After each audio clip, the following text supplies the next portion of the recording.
سلام، وقت همکاران عزیزم بخیر باشه. امیدوارم خوب و خوش و سلامت باشید. من دکتر خشایار سنجری هستم، متخصص دندان پزشکی کودکان و نوجوانان و با 5مین اپیزود از مجموعه اپیزودهای پادکست تلشدو در خدمت شما خواهم بود. توی 5مین اپیزود از پادکست تلشدو میخوام بپردازم به دندونهای شیری قدامی پوسیده. اینکه با این دندونها چی کار باید بکنیم، چه ترمیمی براشون انجام بدیم و چی کار کنیم که عمر و دوام ترمیم هامون افزایش پیدا کنه.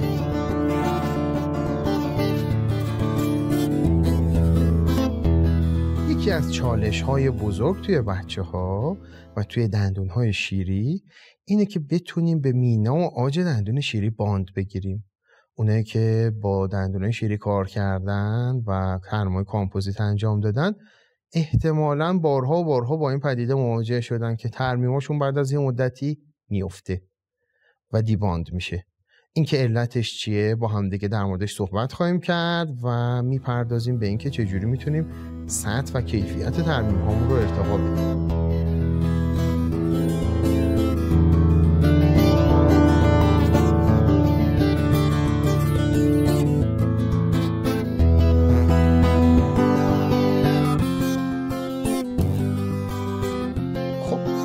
بپردازیم به دندون‌های قدامی شیری پوسیده. اگر پوسیدگی ما در حد یک پوسیدگی کلاس 3 هستش، حالا در دندون A، B یا C، این رو خاطرتون باشه که کفایت نکنید به همون برداشتن پوسیدگی. این که ما در بزرگسال و در دندون‌های دائمی این کار رو می‌کنیم و فقط پوستگی رو برمی‌داریم و دیگه شیار گیردار و اینجور کارا انجام نمیدیم، به خاطر اینکه باند به مینا و عاج دندون‌های دائمی یه چیز معقولیه، ولی این اتفاق در مورد دندون شیری نمیفته. پس ما حتما نیاز داریم به دافتیل. اگه دارید A و B و C بالا کار میکنید، حتما از دافتیل های پالاتالی استفاده بکنید، حتی در کلاس 3. یعنی با این استدلال که بگم کلاس 3 و خیلی کوچوله و نیام حالا ترمیم کنم تاج دندون رو بیشتر تخریب بکنم و بیام نمیدونم دافتیل بزنم دندون نمیدونم از دست میره از این حرفا، نه، هیچ اشکالی نداره. شما حتما دافتیل پالاتالی داشته باشید در مورد کلاس 3 ها و این دافتیل به شدت به شما کمک خواهد کرد که گیر بیشتری پیدا بکنید. نکته بعدی که میتونید رعایت بکنید فیسینگه. حالا میخواد فیسینگ باکالی باشه یا پالاتالی، یعنی علاوه بر این که اون حفره پوسیدگی کلاس 3 تون رو یا کلاس 4 تون رو دارید پر میکنید، علاوه بر اون دافتیلی که زدید، یک سطح رو به صورت کامل با کامپوزیت فیس بکنید، بپوشونید. حالا بعضیا این کار رو با کامپوزیت های فلوئبل انجام میدن، اشکالی نداره.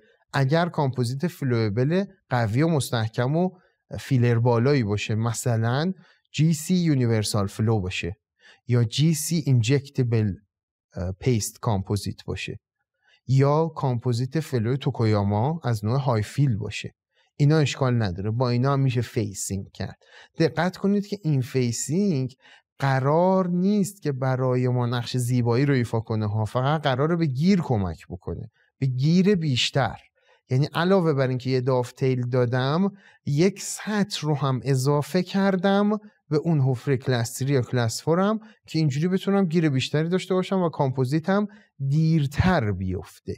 دقت میکنید که میگم دیرتر بیفته. این افتادنه تو دندون شیری اصلا حتمیه انگار یه جورایی، چون این باند به مرور زمان به شدت تخریب میشه و متاسفانه خیلی موقع ترمیم ها جدا میشن. پس ما داریم تلاش میکنیم با این تکنیک ها یکم طول عمر ترمیم کامپوزیتمون رو افزایش بدیم.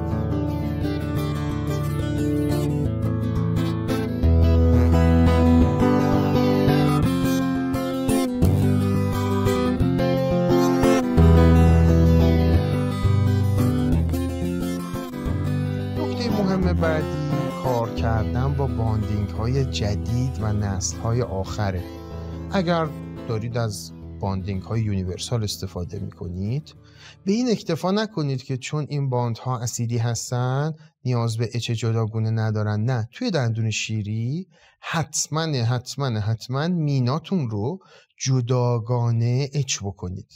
آج رو نه ها، آج اصلا نیازی به اچ نداره تو سیستم های نسل 8 یونیورسال. نه، نیازی به اچ کردن آج نداریم، ولی مینا رو حتما اچ کنید.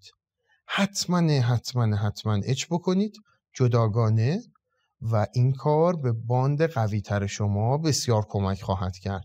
ممکنه بگید که خب من دارم یونیورسال استفاده میکنم که یه مرحله کمتر باشه، این کار که داره یه مرحله به من باز اضافه میکنه. دوستان چاره‌ای نداریم، ما میخوایم به حد اکثر تطابق ممکن بین باندمون و سطح دست پیدا بکنیم.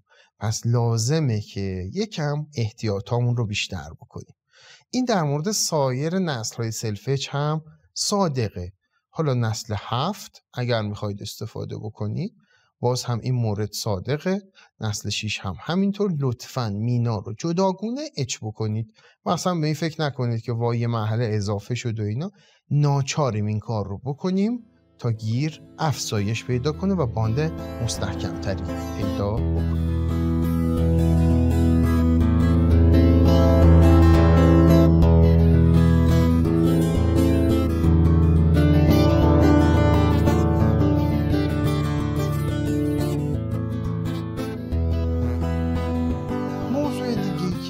توی دندون‌های شیری باعث میشه یکم کیفیت باند ما پایین بیاد و کامپوزیت هامون زودتر جدا بشن، بحث ایزولیشن.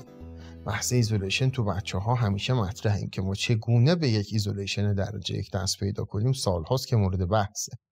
خیلی از همکاران دندانپزشک از رابردم ها تو دندون‌های شیری هم استفاده میکنن. این کار خیلی کار خوبیه، خیلی میتونه کمک بکنه و واقعا هم بهترین ایزوله رو فراهم میکنه. ولی خیلی از دندانپزشکان تمایلی به استفاده از رابردم توی سیستم دندانی شیری ندارن و با این کار عملا دیگه اون ایزولیشن ایدئال رو بهش دست پیدا نخواهند کرد. پس در نظر بگیریم اگه ایزوله ایدئال میخوایم واقعا باید بریم سراغ چیزی به اسم رابردم.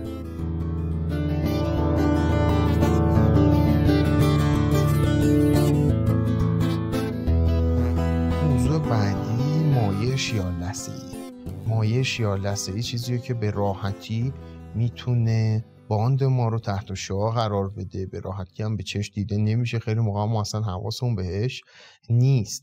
و دقت بکنید که حفرات کلاس 3 کلاس 4 ما خیلی موقع‌ها خیلی نزدیکن به این سالکوس لثه‌ای و این مایع شیارلثه‌ای خیلی راحت میتونه دسترسی پیدا کنه به حفره تراشیده شده توسط ما و باند ما رو با تداخل مواجه بکنه.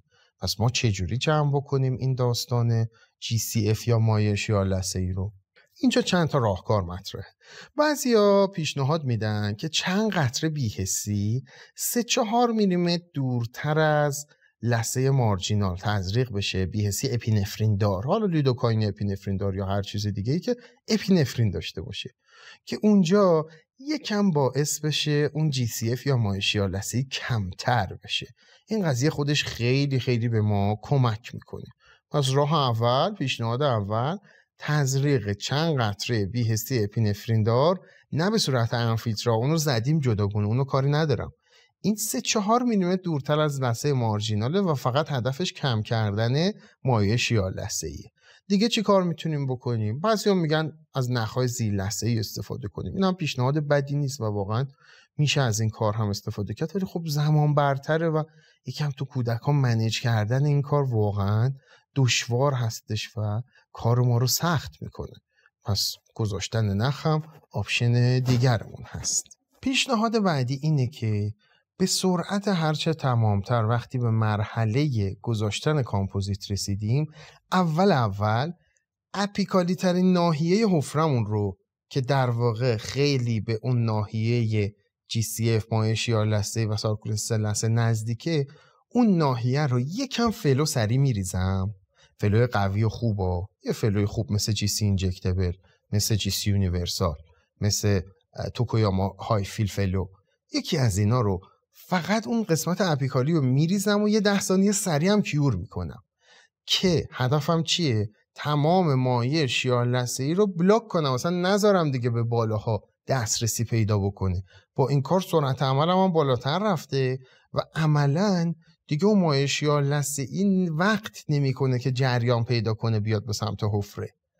پس یکم فلو میریزم کف حفره، نزدیکترین جا به ناحیه مایع شیار لثه‌ای و با سرعت عمل تو این کارم عملا میتونم مایع شیار لثه‌ای رو و جریانش به سمت حفرم رو متوقف بکنم و باند بهتری بگیرم.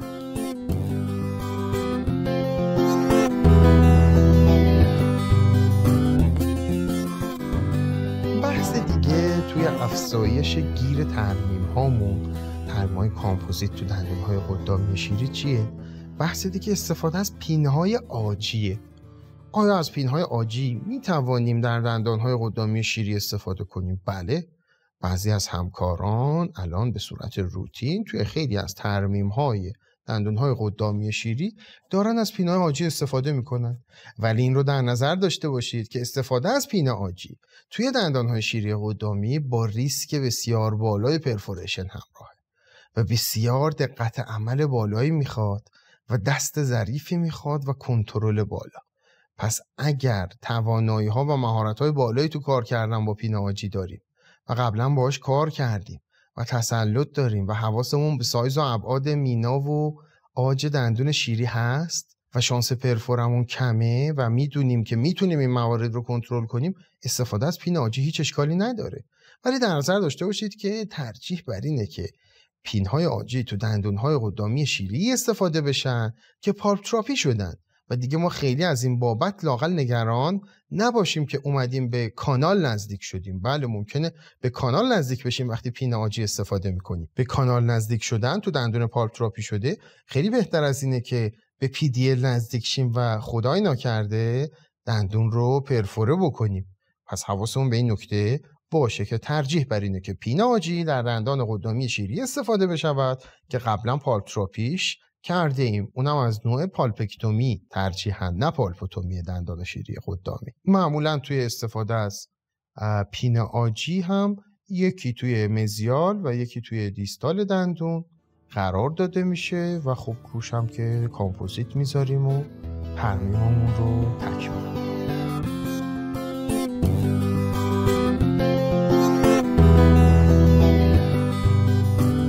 روش دیگه چیه؟ استفاده از پین یا پست های پیش ساخته در داخل کانال ها.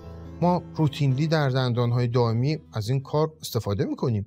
ما این پست های پیش ساخته رو میذاریم داخل کانال دندان های دائمی و روشو بیلداپ اون رو انجام میدیم. خیلی هم این کار برامون لذت بخشه و خیلی از دندان های دائمی رو ما اینجوری ترمیم میکنیم.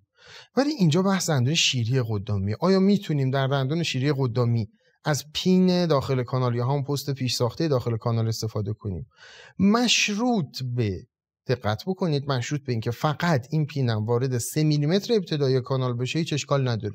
بله میتونم استفاده کنم، ولی بیش از اون نباید وارد کانال من بشه. چرا؟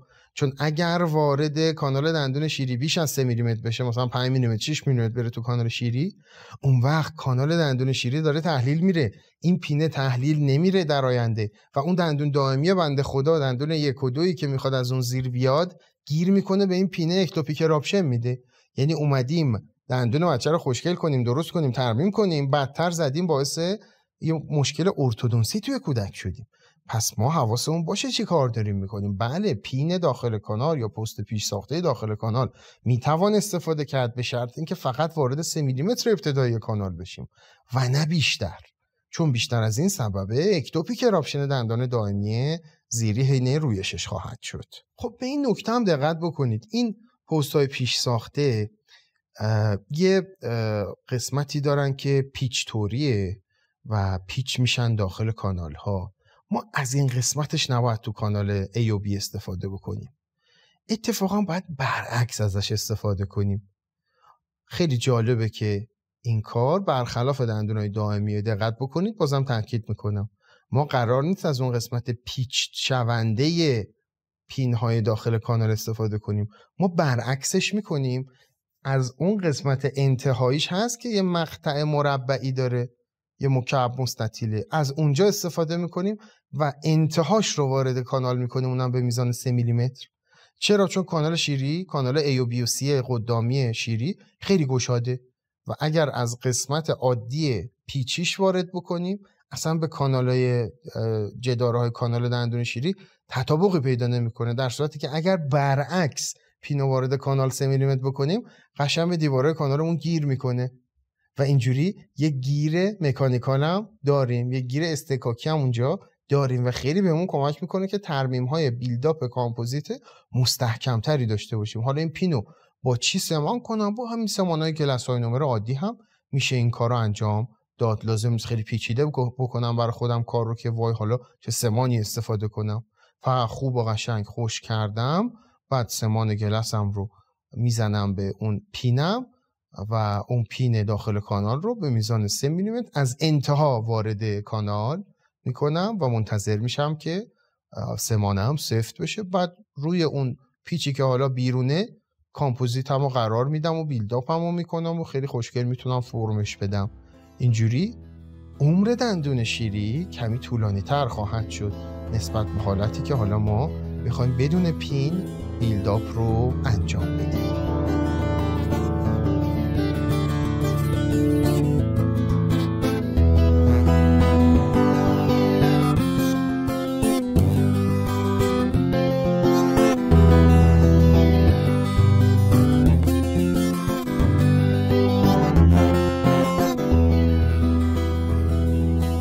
راهکار دیگه استفاده از فایبر پست هاست. فایبر پست ها هم خیلی محبوبیت پیدا کردن توی دندونهای دائمی. اینها رو داخل کانال های دندون های دائمی قرار میدیم و بیلداپ هامون رو روش انجام میدیم، خیلی روتین. آیا تو دندون شیری هم میشه از اینا استفاده کرد؟ بله، چرا نمیشه؟ خیلی هم خوبه. باز هم مشروط به این که فقط وارد 3 میلیمتر ابتدایی کانال بشیم، نه کل طول کانال، نه 1/3، نه 2/3، نه، فقط 3 میلیمتر ابتدایی کانال میتونیم فایبر پستمون رو وارد بکنیم، سمانش بکنیم، روش رو بیلداپ بکنیم، روش رو کامپوزیت قرار بدیم. اینجوری باز هم گیر بسیار خوبی خواهیم داشت و طول عمر دندون شیری نسبت به حالتی که بدون پین یا پست بیلداپ شده خیلی طول عمر بیشتری خواهد بود و گیره مکانیکال بیشتری هم خواهد داشت. این هم روش دیگه ای که خیلی از همکاران دارن از این روش استفاده میکنن، نتایج بسیار خوب و درخشانی هم گرفتند. ولی حواستون باشه که از اون 3 میلیمتر بیشتر وارد کانال نشه، چون متاسفانه خیلی از عکس‌های رادیوگرافی به دست من میرسه، به دست شما هم حتما رسیده که دیدید متاسفانه وارد بیش از 3 میلیمتر کانال شدن و اتفاقات ناخوشایندی برای اون کودک طبیعتاً در آینده خواهد افتاد.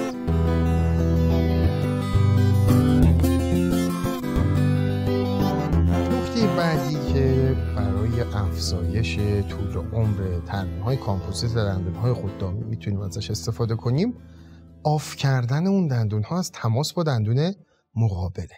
به این نکته خیلی توجه بکنید که اگر A بالا با A پایین در تماس انسیزالی محکم و سفتی قرار بگیره، طول عمر این کامپوزیت کاهش پیدا خواهد کرد.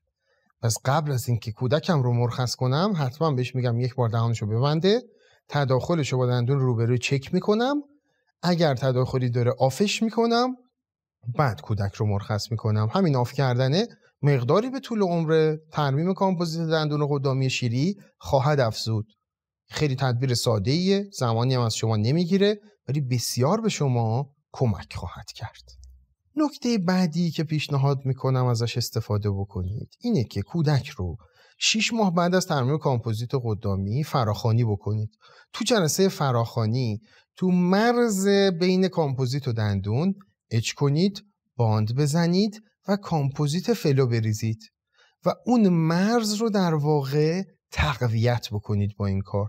شاید بگید این کار هزینه بره یا نیاز به وقت و انرژی زیادی داره. بله، قبول دارم، ولی این تکنیک خیلی کمک میکنه که میکرولیکیت جلوش گرفته بشه و عمر ترمیم کامپوزیت دندان قدامی شیری شما افزایش پیدا کنه. خیلی ساده است، شاید جمعاً 2 دقیقه ازتون وقت نگیره ها. درسته کودک رو مهار کردن شاید سخت باشه، والدین رو راضی کردن که هر 6 ماه بیا این کار رو بکن شاید سخت باشه، ولی در عمل این کار بسیار بسیار مفیده. پس میام مرز بین ترمیم و کامپوزیتمو، مرز بین دندون و کامپوزیت رو اچ میکنم، باند میزنم و از این کامپوزیت فلو برای پوشوندن اون مرز استفاده میکنم و در واقع با این کار تمام میکرولیکیج ممکن آینده رو خنثی میکنم و عمر دندون شیری ترمیم شده اندکی افزایش پیدا خواهد کرد. ممکنه راه‌های دیگه‌ای هم به ذهن شما برسه. با من در ارتباط باشید و نکاتی که تو ذهنتون هست رو به من گزارش بدید و پیشنهادات و انتقاداتتون در مورد پادکست تلشدو رو هم از صمیم قلب پذیرا هستم و با گوش باز میپذیرم. هر نکته، هر سوالی و هر پرسشی هم دارید با من و پیج اینستاگرام من همراه باشید و انتقال بدید. ارادتمند همکاران عزیز، امیدوارم که این اپیزود مورد توجه شما واقع شده باشه.